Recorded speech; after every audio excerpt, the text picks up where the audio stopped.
நல்லா ரேண்டமா ஒரு ரீல்ஸ் பார்த்துட்டு இருக்கும்போது எனக்கு ஒரு வீடியோ ஒன்று மாட்டுச்சு.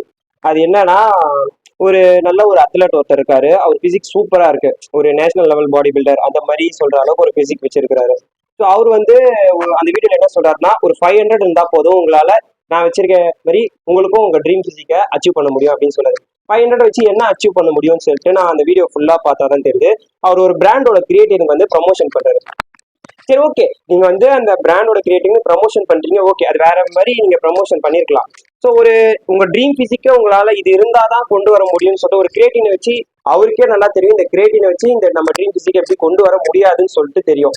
ஆஸ் ஒரு அத்லட்டா நம்ம எவ்வளோ ஹார்ட் ஒர்க் பண்ணணும், எவ்வளோ ஒர்க் அவுட் பண்ணணும், எவ்வளோ டயட் இருக்கணும், எவ்வளோ மெடிசனுக்கு இது பண்ணணும்னு சொல்லிட்டு அவருக்கே நல்லா தெரியும். இது எல்லாமே இருந்தாதான் நம்ம ட்ரீம் பிசிக்கை கொண்டு வர முடியும். வெறும் ஒரு கிரியேட்டினை வச்சுட்டு கண்டிப்பா முடியவே முடியாது. ஸோ ஒரு பிகினர்ஸா ஒருத்தவங்க வராங்கன்னா இதை தான் நம்புவாங்க. ஒரு சின்ன பசங்க இதை பாக்குறாங்கன்னா, ஓகே, இந்த பிராண்ட் கிரியேட்டின் சாப்பிட்டா நம்மளுக்கு இந்த பிசிக் வந்துடும் அப்படின்னு சொல்லி தான் நிறைய பேரு ஒரு நாலேஜே இல்லாம சொல்றாங்க. ஸோ இது வேணான்னு சொல்லிட்டு எனக்கு தோணுச்சு.